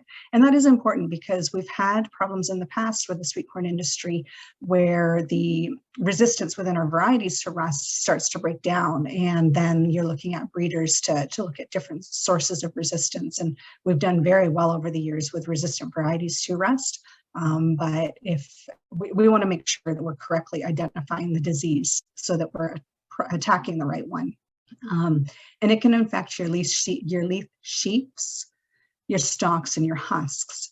It's also commonly confused with insect frass. Different insects can leave frass on the leaf that looks like it. And then there's also some saprophytes that naturally occur on the leaves as they start to break down. And Albert Tenuta, our field crop pathologist, describes it as the spit test, where basically you put a little moisture on the leaf and you rub it. And if it rubs off, then it is not the tar spot. So in field corn, it can be significant from a yield decrease standpoint, and it has a significant impact on cob fill and stalk strength. And that's always a really important aspect of field corn production. In sweet corn, it's a different beast because we're not looking for that full reallocation of nutrients from the leaves into the cobs. We're harvesting much earlier at the R3 stage, and so we're not looking at that dry down and reallocation of nutrients. And so a little bit of leaf disease on our leaves right at harvest is not going to have a big impact on yield. And again, with the stalk strength, they're still strong and green at the time we're harvesting, and so that's not going to be a big impact for us. But depending on the weather conditions and depending on when the disease arrives, if it arrives very early, it is something that we want to have on our radar screen. We don't have a lot of research background in sweet corn, and we're actually going to be doing some trials at Ridgetown campus this year that we're hoping to answer some of those questions as to just how much of an impact it might have on sweet corn varieties. We know very little about varietal tolerance. But our knowledge on rust is that, and with northern corn leaf blight, foliar diseases attacking the crop post-silking are unlikely to have an impact on yield or quality. And so it's those early infections during the reproductive stages or the early vegetative stages that the tassel stage, those are the ones that we want to consider if we're seeing that in sweet corn. And hopefully with the biology of this disease, it is a later season disease and we don't run into it as a problem in sweet corn, but it's something that we need to be considering. So I wanted to talk about Phytophthora, and it was first identified back in 1994, and it was a bit of a sleeper disease. It was something that we would see from time to time, and we heard a lot about it from the States, Michigan, New York. We'd hear a lot of information about Phytophthora. And I think we'd always kind of pat ourselves on the back and say, oh, we don't really have a problem with Phytophthora here, but it would show up every now and again. 2009 was a year. And then in 2013, I remember this year because I was off work and on a mat leave, and Cheryl Truman was covering for me from the University of Guelph, and she was just swamped with Phytophthora calls. It was a wet year and she had a lot of them. And so you can see through the number of samples submitted to the University of Guelph Clinic, we are on AppSweep, and definitely last year was probably the most Phytophthora that I have ever seen in the fields, just consistently getting calls from July onwards. And then we see less activity in the dry years because it is a water mold. As far as goes, there's several different ways that can show up in the plants, and pumpkins and squash, zucchini, again, cantaloupe as well, we tend to get quite significant crown rot symptoms. And so you can see by this middle picture here that the growing point has completely rotted and dried off at this point. And any one of those leaves, I can just pull them right out because that crown has gone punky and wet and it's not holding on to those leaves anymore. And so then you see as it progresses across the field, you see this yellowing of the leaves. Initially, it starts on low ground, but under the right weather conditions, and we had a lot of rain last year, it really spreads like wildfire through that field. And so by, the end of July on certain fields, we were even seeing it on the high ground in those, typically dry areas that just weren't dry last year. And one thing that's quite common with Phytophthora is that initially we'll see really just isolated plants. So that one plant becomes infected, and meanwhile, either side of it, you might have perfectly healthy plants. And that will change as the disease takes over through the year. You'll see those spread out and become patches, and you'll lose larger sections of the field. So the fruit rot can affect any of the cucurbits, and it really appears like this powdered sugar film on the fruit. And you can see it on the zucchini there. The fruit itself has still got fairly decent integrity, but it's been covered by that powdery, sugary film on it. Whereas the pumpkin here, we've got these round circles of Phytophthora spores, and you can see that the integrity of the pumpkin itself has started to decay. Sometimes it goes in through the vine, and you see it entering that stem end of the fruit and then taking on from there. And then we've got it in the cucumbers there as well. So any of the fruit can be hit by the fruit rot. That crown rot phase is less common in cucumbers and watermelons. We're more worried about the crown rot in the pumpkins, the squash, the zucchini, and those crops. So 5 things I want you to know about Phytophthora, and I could, we've done half-day workshops on this disease, and we could definitely do more if we need to. But really 5 take-home messages I want you to know is that it produces these thick-walled oospores that can live in the soil for up to 10 years. So rotation is really important, but rotation will never completely eliminate the risk, because once it's in a field, it is in the field, unless you completely walk away from that field for a very long period of time. So we still recommend as long a rotation as we can manage. And I definitely noticed last year that the fields that were hardest hit were the ones with the shortest rotations, fields that have been seeing cucurbits every other year, or there's one that had cucurbits 4 out of 6 years. Those were the ones that went down first and went down hardest. So rotation is still important. As a water mold, it thrives in wet conditions. And so the spores can actually swim. There's a type of spore called a zoospore that actually can swim in the soil water. So that's where you see it moving from that one plant that got infected. And then it slowly moves out because those spores are physically swimming to new fresh roots to infect. And it can also live in irrigation water. And so that's something to consider if we're running into Phytophthora problems during the season.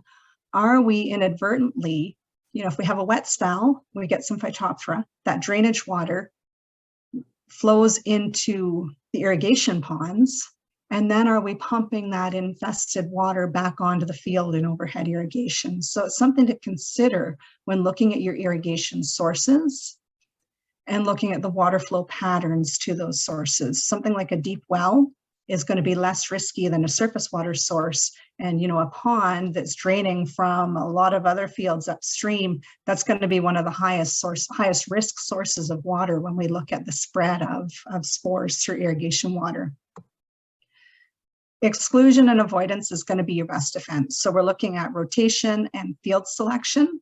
So not only the rotation, but I've seen, unfortunately, one case this year, they had rotated, they'd gone to a brand new field, but it was down slope from the field they'd had cucurbits in last year. So that drainage water had moved those spores into the virgin ground, and they still ran into problems.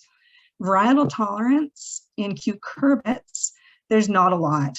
There's a little bit of age-related resistance, so the fruit become more tolerant to it the older the fruit get, but we don't have a really strong source of resistance. But there are some information out of Michigan State University. If you're interested in it, I can fire you off an email. It's not strong resistance. Consider the disposal of your culls. You don't want to be putting disposed material onto fields that you're going to be growing cucurbits on in the future, if you could possibly avoid it, because those culls are going to be a source of inoculation for future years, even if you haven't had cucurbits in those fields. And anything you can do to improve drainage, to avoid saturated soil conditions, Raised beds can help if you're in a system that can use raised beds and plastic mulch, as long as you've got a nice dome-shaped bed and a nice fit on the plastic mulch. If you get a bit of a depression, it's going to be a spot where water lays, and then it's going to be a higher risk spot to get the Phytophthora. The fungicides that we have registered offer suppression at best, and product rotation is a concern. So depending on what other diseases you're trying to target, we might not have enough products available to us to allow us to do a proper rotation for this disease. It's getting better, but it's not a replacement to rotation and avoidance. And the fungicide timing is quite specific. So if you are looking at the crown rot, then you're looking at an application at planting and then through the drip tape, so that we're protecting that root zone from the pathogen. And that's going to be really important in diseases like in crops like pumpkins and squash, where they get the crown rot. It's not going to replace rotation. The products are not strong enough to be able to do that. They're going to delay the onset of it, but they're not going to completely prevent it. And so we're looking at soil applications for the crown rot. And in a crop like cucumbers, where we're not concerned about the crown rot, we really don't want to go in with those soil applications for Phytophthora, because we want those products for the foliar applications to prevent downy mildew later on. These two diseases are in the same class as each other. And so if you apply it as a crown product, you can't apply it as a foliar product. So for cucumbers, we definitely want to keep it for downy mildew. And then when we look at covering the fruit to protect the fruit, we really want those new fruit, because we do see an age-related resistance. The new fruit are most susceptible, and then the older ones become more tolerant as they go along. So those are the 5 things I want you to know. I think Amanda might have a couple comments on Phytophthora as it relates to peppers that she might want to add, but I'm good with keeping our questions until Amanda's done, and she can just carry on from there and then move on to questions if that works. All right, so I'm going to stop my share and let Amanda take over. Thank you, Elaine. Let me just pop up my presentation here. I'm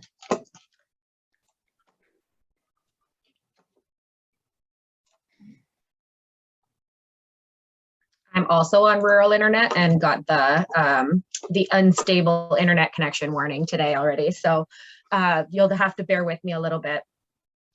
So like Elaine said, Phytophthora also affects peppers and tomatoes, but it presents itself a little bit differently. So I just wanted to take a little bit of time at the beginning here, and I'll make it really fast because I know we're already past 11 o'clock, just to show you kind of what it looks like in other crops, because it is very, very different.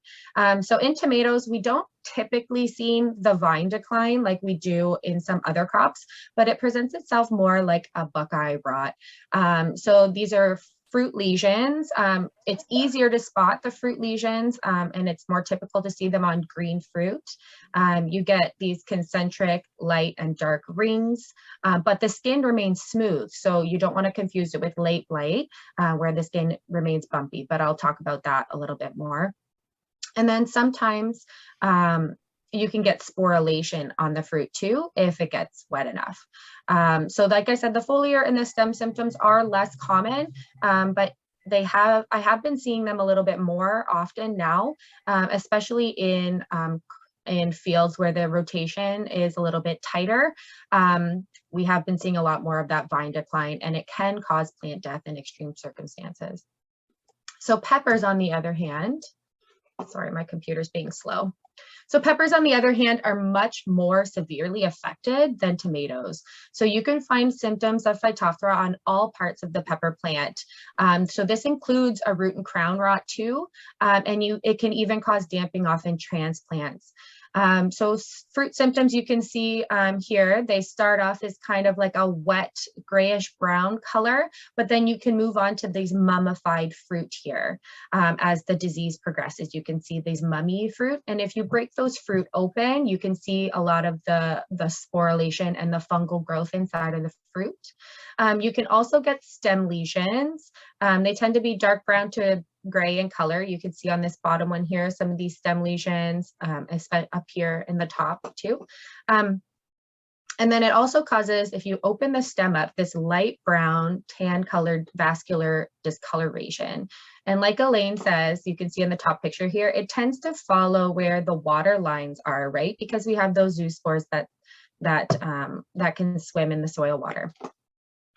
So it can cause complete death of the pepper plant. So it's quite a bit more severe in peppers than it is in tomatoes. So I'm actually just going to cover 2 diseases. I'm going to try my best to go as quickly as possible, but these are 2 diseases that are either causing new issues or I don't want to fall off the radar because they can be a big problem. So the first one I'm going to cover is actually going to be late blight in tomatoes. So late blight is also caused by a Phytophthora species, Phytophthora infestans, but it's airborne instead of soil-borne like Capsicum. So the last time we've had a really bad year for late blight was 2017. And I think we've been quite lucky to not have a bad year since, but I have a sneaky suspicion that we're going to be having some coming up here. It's been quite a while. And in the last few years, our first detections in horticulture crops for late blight have been coming from the Norfolk area. So if you're in that area, it does seem to be a trend that that's where our first detections are. So for Phytophthora infestans or late blight, spores come in on the wind and storms, usually from the south. We typically see them in July and August, but there has been rare occasions where we have seen symptoms in June. If you're looking for some detection options for late blight, usablight.com tracks cases of late blight in the US, and this is a really good place to go and see if there's any detections. If you're in the southwest area, you know, looking at Michigan. If you're up in Niagara area, looking at New York to see if there've been any detections there. And then obviously scouting, and if there's any positive identifications in your area, you really want to make sure you're aware of that. There's also been some research recently on spore trapping, and we are able to detect late blight spores using spore traps. So here we have 2 different kinds of spore traps. The first one here is called a passive spore trap. So it has the fin on the end here, so it spins into the wind direction, and then it just captures spores that are blown through. On the right here, we have something called an active spore trap. So this is a rotor-rod sampler. This little piece here pops down 10 minutes every hour, spins, and collects spores that way. And using the active sampler here, we can actually quantify the number of spores that are in a certain volume of air. But we're still working on what's the best method for spore trapping and thresholds. So making sense out of a lot of that information that's coming from the spore traps. So Phytophthora infestans is a very, very aggressive disease and can progress really, really quickly. So you want to make sure that you're on top of it. So it can affect all above ground parts of the plant. It usually starts off as irregular foliar lesions. They're greasy, pale, and water soaked. So making sure that greasy texture is really important to help distinguish late blight from some other foliar diseases. The lesions will then turn like a bright gray brown in color. You'll also get that kind of greasy lesion on the stems as well. And then fruit that are infected, they have the same kind of coloration that I showed earlier with Phytophthora, but the main thing to look at is they have this really rough orange peel texture to the skin. And that's one thing that can really distinguish late blight from other fruit rots. So there is no tolerance for this disease because it is so aggressive and can spread so easily. So to manage late blight, we generally have a lot of growers using preventative fungicides. If they target early blight, Septoria, and Anthracnose, they can also have some protection for late blight.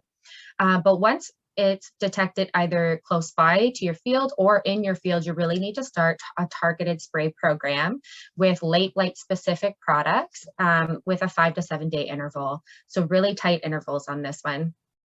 There are a number of products that are specific to late blight. So there's a couple of different options available. But like Elaine was saying, because this is a Phytophthora species, just like our Phytophthora capsicum, you really need to prioritize your products. So if late blight, you're more concerned about late blight versus Phytophthora capsicum, then you might want to save some of those products for a foliar application later on in the season, depending on what you're really targeting. But if Phytophthora capsicum is more of an issue for you, then you might be able to save those for soil applications. But you cannot use those products that are specific for Phytophthora. You cannot use a soil application and foliar applications in the same season. So you really do need to prioritize which disease is important to you. And then again, you just want to make sure that you're rotating chemical families for resistant management purposes. There's also some programs out there if you do have late blight in your field where we can send the samples away and you can get it tested for free to find out what strain of late blight that you have. So there are different strains. The most common strain we've had is US 23. And why it's important to know the strain of your late blight is just because there are some late blight strains that are resistant to certain fungicide groups. So if you're interested in that, let me know and I can help you figure out what strain of late blight that you have. So I'm going to move on to a pepper disease now. So I'm going to talk about anthracnose in peppers. And for most people, you might think, well, why am I talking about anthracnose in peppers? It's, more of a later season thing. It's not that severe. And I will give you a little more information on that later. So first of all, where does anthracnose come from? So traditionally, it overwinters on infected plant debris. And it is known to survive in the soil for a short period of time, but there's been some recent research that has shown that certain species of Colototricum can actually survive in the soil for up to 5 years. It can also be a seed-borne disease. So if you are saving any seed to use for propagation in the following year, just be really, really careful because anthracnose can actually be seed-borne and it can infect your plants that way. So it is not recommended to save seed from any fruit that might be showing anthracnose symptoms, whether they are, just like a little spot like on this banana pepper here or larger. So for anthracnose, there's really no high-tech scouting methods. It's just visual identification is the best when it comes for anthracnose in the field.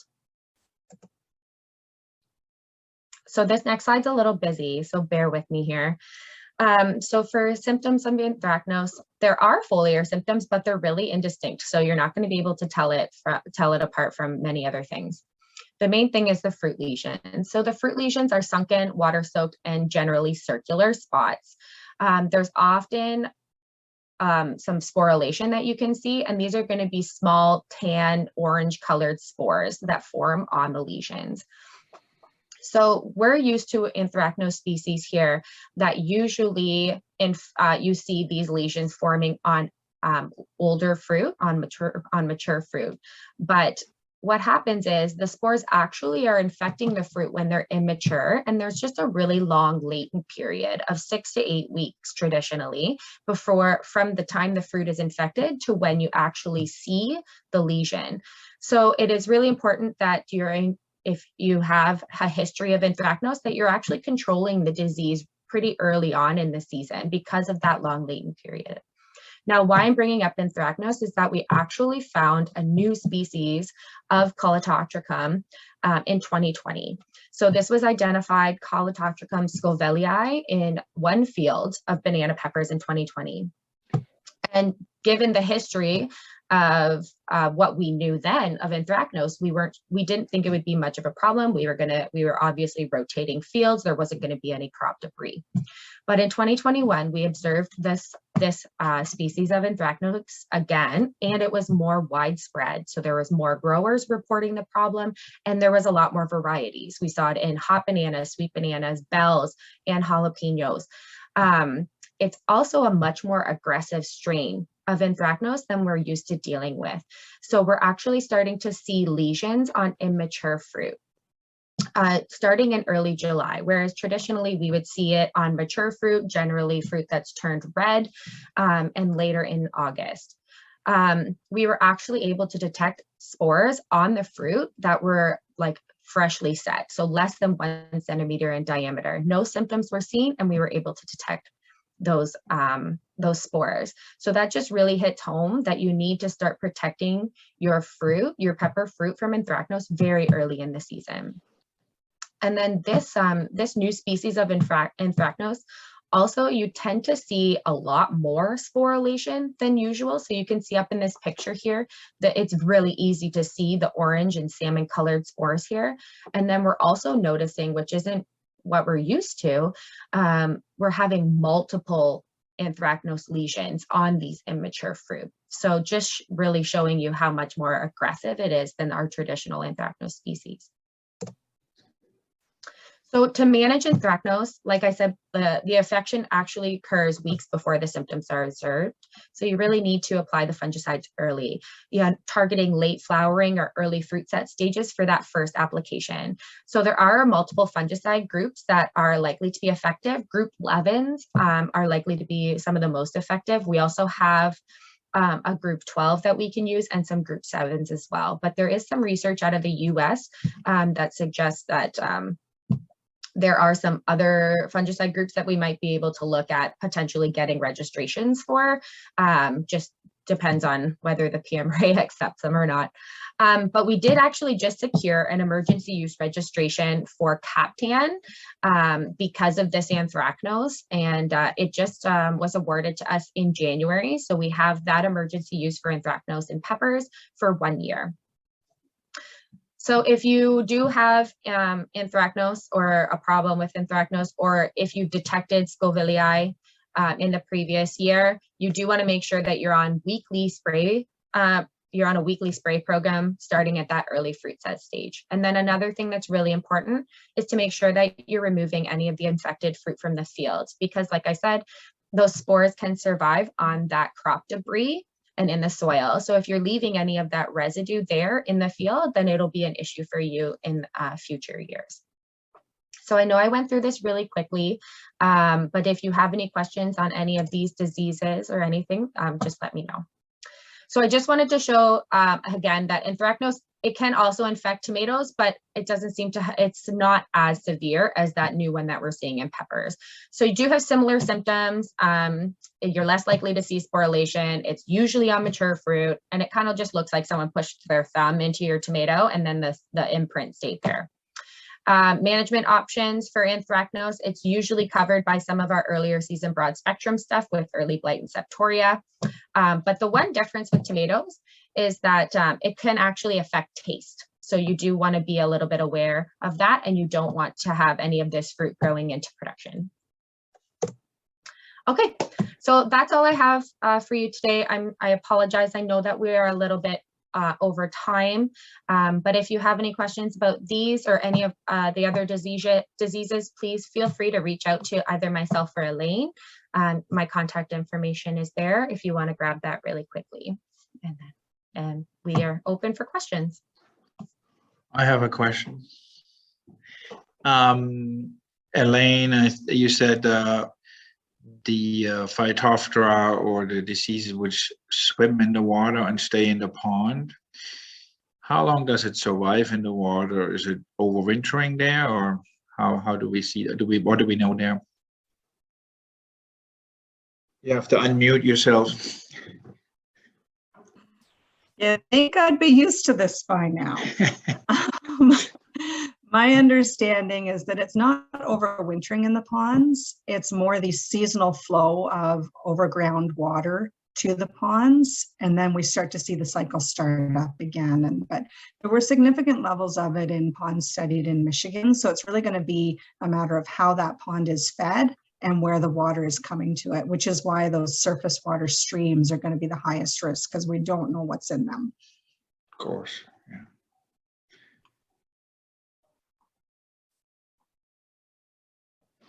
It also looks like there's another question in the chat here, one for Amanda.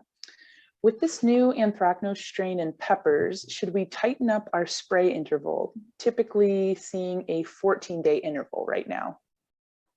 Yeah, Patricia, I definitely think that's true. And that's one of the reasons that we pursued an emergency use registration for Captain, is because when we tried to put a spray program together for peppers with that earlier first application, we didn't have enough products available in our toolbox to fill out the program. And there were going to be some significant gaps.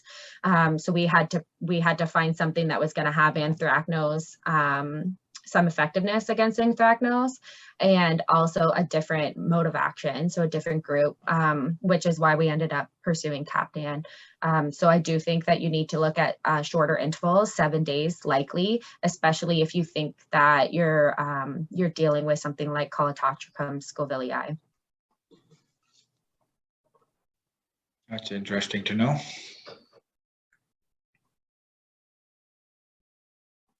And you were not over time, you were late already coming on. That was our fault, right? So don't apologize for that.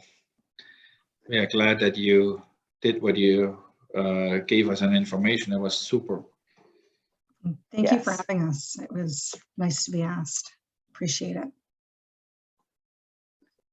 Okay, it looks like all the questions have been answered in the chat as well. So I'd like to take a moment to thank our speakers for joining us this morning, and also too for all of the participants signing on. I threw up a slide here because Lakeside has started a horticulture newsletter. We're hoping to send these out monthly. So using the QR code that you see on your screen, if you open up your camera app on your phone, you're able to scan the QR code, and it will then prompt you to go to a registration form for our newsletter. The other piece too is that when you sign off from our meeting, there will be a survey that we ask you to all fill out. As a way to show our appreciation for you joining us this morning, we'd like to send everyone a little goodie bag. So if you could fill out that survey with, there's a couple questions, and also to include your mailing address, we will be sure to get that little thank you gift over to you.